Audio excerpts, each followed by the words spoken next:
મળતી માહિતી મુજબ શહેર કોંગ્રેસ પ્રમુખ વિપુલ ઉદનાવાલાના નેતૃત્વ સામે લાંબા સમયથી કાર્યકરોમાં નારાજગી સળગી રહી હતી. તાજેતરમાં યોજાયેલી વિસાડેલીમાં પ્રમુખની ગેરહાજરીએ આંતરિક વિવાદને વધુ વેગ આપ્યો હતો. આ ગેરહાજરીને કારણે સંગઠનમાં મતભેદો ખુલ્લેઆમ સામે આવ્યા હોવાનું કાર્યકરોનું કહેવું છે.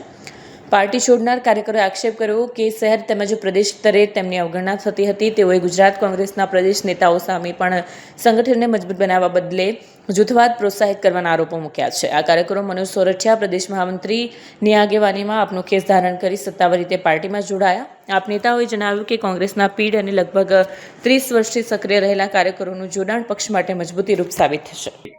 34 વર્ષ એટલે સુરતમાં લગભગ 1991 ના એન્ડમાં સુરત આવેલો. ફાધર સરકારી નોકરીમાં હતા એટલે સતત બદલાતા રહ્યા શહેરો, પણ છેલ્લા વતનમાં આવીને જ સેટલ થયા. મારું વતન પણ સુરત જ છે. ત્યારથી અત્યાર સુધીની મારી આખી રાજનીતિક કેરિયર કોંગ્રેસમાં ખૂબ સરસ રીતે કામ કર્યું, ખૂબ મહેનત કરી અને કોલેજ સમયથી જ્યારથી શરૂ કર્યું ત્યારથી ગઈકાલ સુધી, પરમ દિવસ સુધી કોંગ્રેસને મજબૂત કરવા માટે બને એટલા પ્રયત્ન કર્યા, મજબૂતી લાવવા માટે ખૂબ મહેનત કરી, પણ એ મહેનત કેમ ફળી નહીં?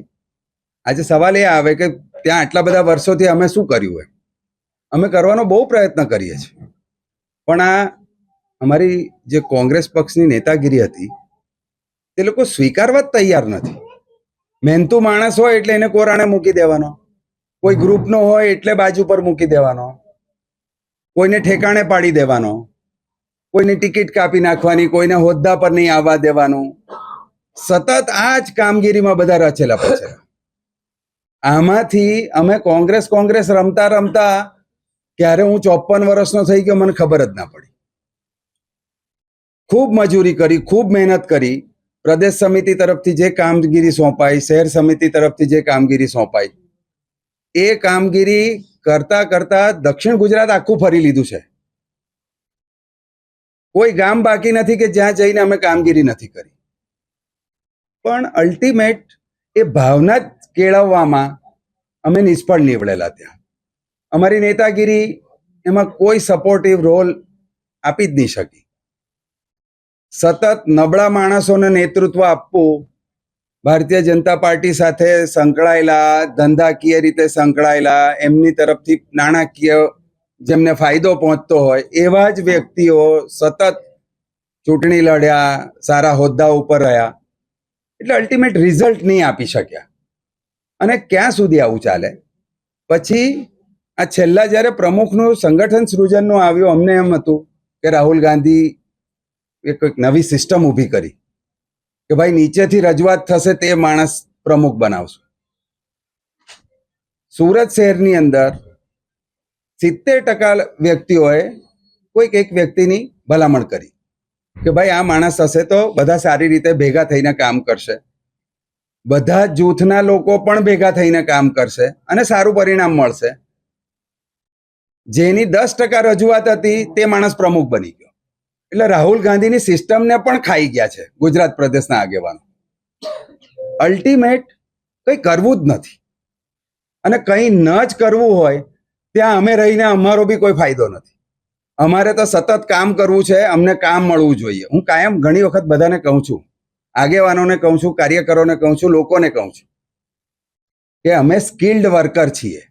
અમને કામ નહીં મળે તે નહીં ચાલે. સતત કામ જોઈએ અમને લોકોને. અને એમાં ને એમાં અમે પરિવાર તરફ પણ ધ્યાન નથી આપ્યું કે 34 વર્ષ સુધી અમે લોકો પાર્ટી માટે એટલા ખંતથી મહેનત કરી છે. આજે કોઈ માણસ એવું ના કહી શકે આ ગદ્દાર છે, પાર્ટી છોડીને જાય છે. મારા માટે કે અમારા આ સાથીદારો માટે કોઈ કહી શકે એમ નથી. કારણ સતત સમય આપ્યો છે, એનર્જી આપી છે, ઘરના રૂપિયા ખર્ચા કર્યા છે, ખૂબ મહેનત મજૂરી કરી છે. આજે અમને લોકોને એવું થયું કે છેલ્લા 8 મહિનાથી આ પ્રમુખ અમારા જે સુરતના મુકાયા ત્યારથી અત્યાર સુધી કોઈ મેસેજ નહીં, કોઈ જાતના ફોન કોલ્સ નહીં. બધાને ભેગા કરવા, આટલી ખરાબ પરિસ્થિતિ છે, ભાજપ સામે કોર્પોરેશનમાં 0 બેઠક છે, 0 થી સત્તા સુધીનું પ્રયાણ કરવા માટે કેટલી મજૂરી કરવી પડશે, કોઈ જાતની વાતચીત નહીં, કોઈ મેસેજ નહીં. છતાં પણ છેલ્લા જ્યારે પ્રદેશ પ્રમુખ આવ્યા, મારું રાજીનામું મેં આપ્યું, એમને છતાં પણ મેં પ્રયત્ન કર્યા છે રાજીનામા આપ્યા પછી પણ, કે તમે કાર્યકરોની વ્યથા, આગેવાનોની વ્યથા સાંભળો, બધાને ભેગા કરો, બધા ભેગા થઈને લડશું તો કંઈ પરિણામ આવશે, કોઈ ફેરફાર નહીં. છેલ્લા પછી અમે ડિસિઝન લીધું બધાએ ભેગા થઈને કે આપણી એનર્જી અહીંયા વેસ્ટ થાય છે, એના કરતાં આમ આદમી પાર્ટી ખૂબ સારી રીતે પ્રજાનો અવાજ ઉઠાવે છે, રસ્તા ઉપર ઉતરીને પ્રજાના તમામ પ્રકારના પ્રશ્નો બાબતે ધારદાર, એકદમ જોરદાર કાર્યક્રમો કરીને રજૂઆત કરે છે. તો આપણે પણ એમાં જોડાઈને એને વધારે બળ આપવું જોઈએ.